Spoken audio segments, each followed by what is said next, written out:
I am Shane Plummer, president of the National Modena Club. I decided to maybe start something a little new, maybe call it the Modena Moment. Hopefully get some other people involved, definitely going to do that. I'm not professing that I'm an expert in these things by any means, but I thought it would be fun to start sharing each other's knowledge, and technology makes these kinds of things a lot more simple and easy to use.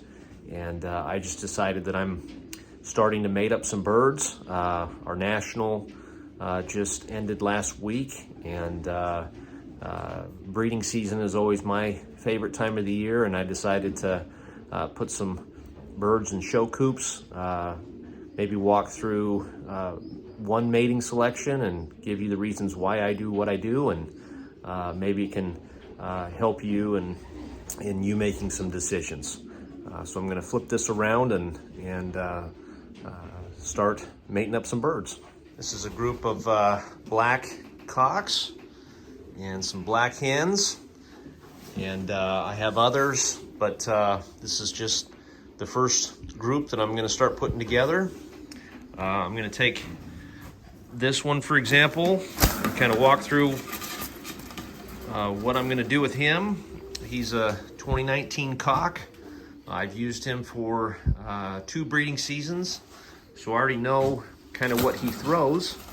I guess the first thing I want to go over is the way I look at matings. This is a very, very valuable resource. If you don't have one, I highly recommend you get one. But in it, master breeders with the National Modena Club have wonderful nuggets of experience, wisdom, sharing their expertise over many decades.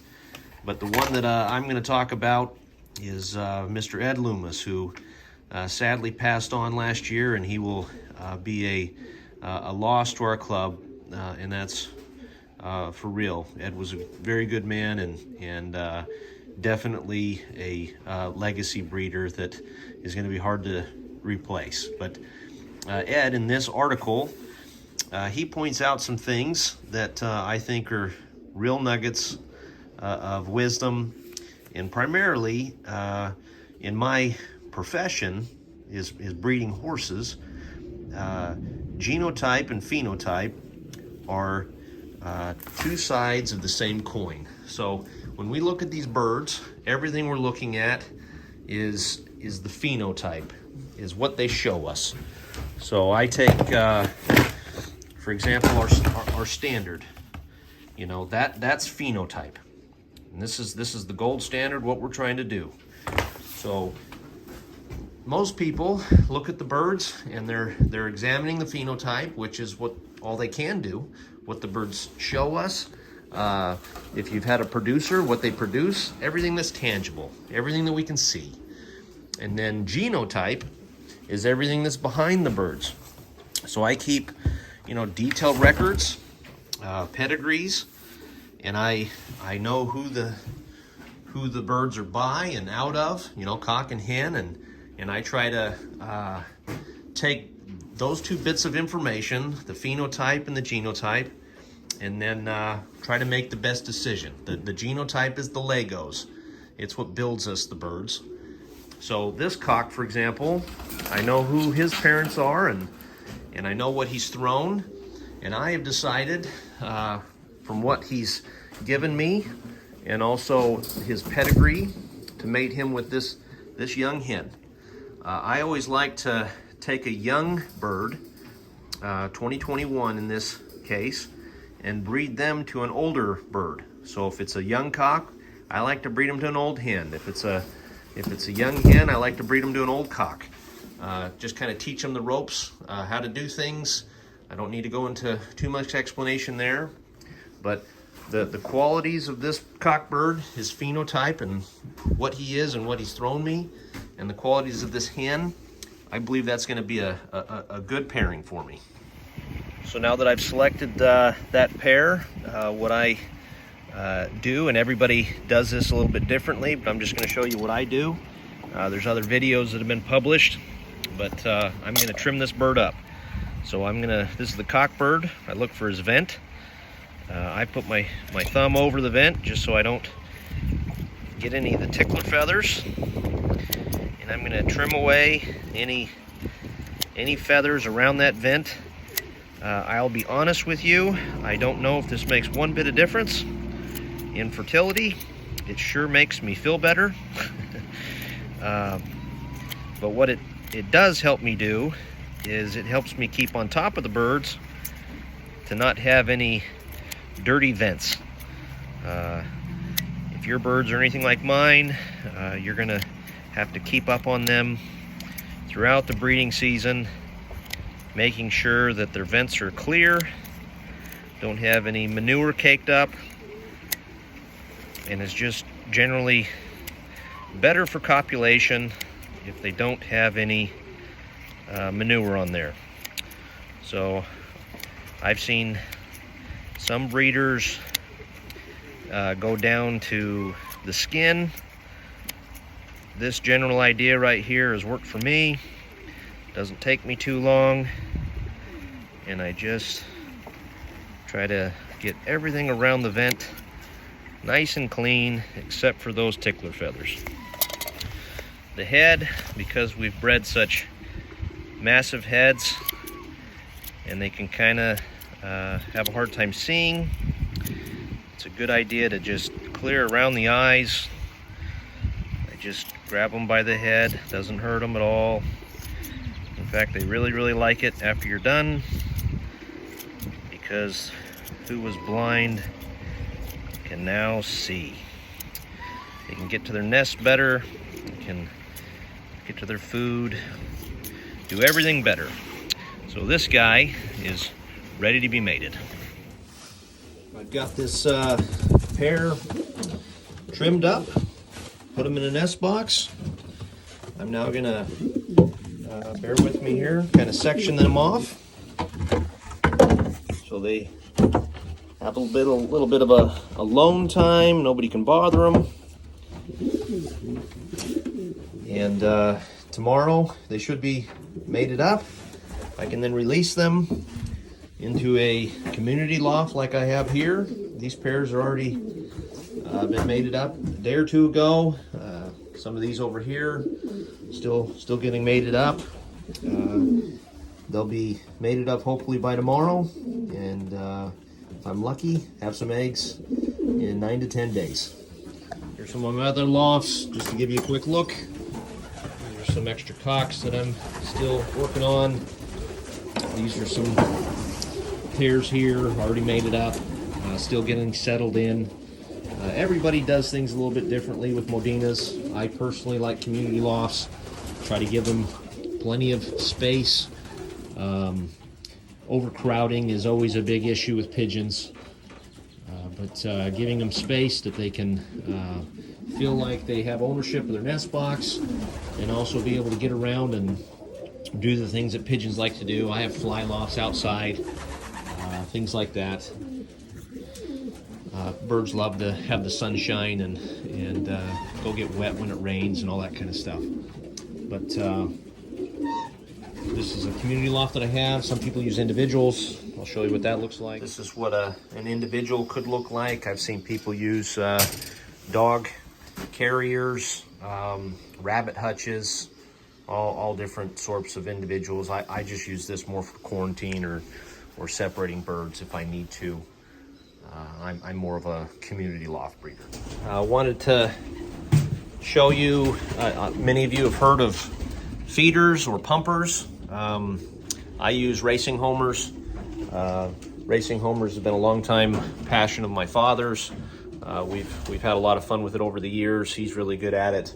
I'm more just along for the ride. But these are my feeder, homer, pumper, whatever you want to call it, nest boxes. This section here is just used for feeders. You know, I have other sections in my loft to give you an idea that are more for breeding pairs that we don't use for pumping or feeding. But if you're serious about Modena production, having good quality feeders, pumpers is important. Modenas are good feeders for their young. I wouldn't say good, they're okay. Me personally, I don't want to have Modenas that do not foster their young well.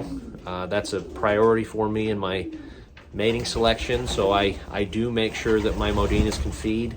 I have my Modenas feed homers and homers feed Modenas and go back and forth. So that's just me personally. That's important to me, so just keep that in mind. But I do definitely use feeders. They're very beneficial if you want to breed any kind of quantity or volume. And when I say volume, I'm talking, 10, 15, 20 pair plus Modenas. I do have other fancy pigeons, but those are just kind of pets. Modenas is my passion and really all I care to have in any kind of capacity. This is some of the racing homers. I've just started putting the Modenas together, but I wanted to give you a look. Keeping things clean, really important. Keep that in mind. This is actually a really bad representation of what my lofts usually look like, but it's been cold and I've been lazy. This will be cleaned out, but this is a standard nest box for homers. You saw the other section for Modenas. I have them bigger, but I'll raise Modenas in these nest boxes, just like what you saw in here. Very useful, and those are nest bowls that we use for the homers. I'll show you the Modenas. This is what I use for a nest bowl for a Modena. As you can see, I don't know how many quarts this is. I should know off the top of my head. That's the size of my hand. I put a little bit of shavings in. Not much, just as a base. I like to use the large flake, just give it a little bit of base. I use grass or alfalfa hay as the primary bedding material. The birds really like it.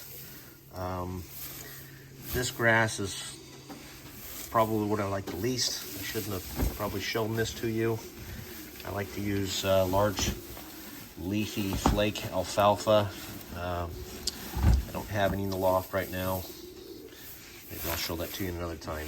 But that's pretty much what I use for nest bowls for my Modenas. Works great. Anything can really be a pigeon coop. Doesn't have to be something this large, but I showed you the inside of the loft. Got different compartments, different lofts inside. I like to have fly pens. So you can see I have fly pens all the way around the entire loft, so the entire coop. So every single loft has an individual fly pen. Also have this pigeon coop here. It's sectioned off in individuals. Still kind of community breeding. Each section has 2 pair. Works well. 15 sections in this loft, but you can have a pigeon coop that's 10 by 10, 6 by 6. You can have pigeons in just an individual dog carrier. So don't think that you have to have anything like this, but just wanted to give you a look-see of what my loft looks like. I hope you enjoyed this Modena Moment. I don't know if you got anything out of it. Hopefully we can do more of these with some more knowledgeable people. Please ask us questions, submit things that you'd like to learn about, color genetics, different things about mating. I mean, I didn't even scratch the surface on mating selection or different inbreeding theories, things that you don't want to do.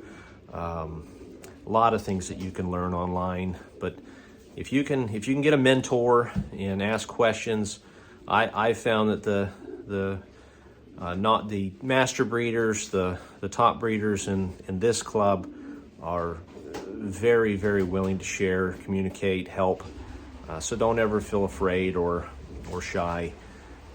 Hopefully you can enjoy Modenas. They're a challenging pigeon breed. I have loved them for well over 10 years now, and have a real passion for them. They're challenging, but certainly worth it. So if you've just started, don't give up. If you've been in this for a while, continue to work your families. Make sure that you get that outcross that you need for hyper vigor, or whatever you've been lacking as far as maybe the phenotype, station, balance, roundness, whatever it is. Modenas are a lot to try to compile to put together a show quality bird, but once you've done it, I don't think that there's anything better in breeding. So thank you for watching. Look forward to seeing you down the road. Thanks.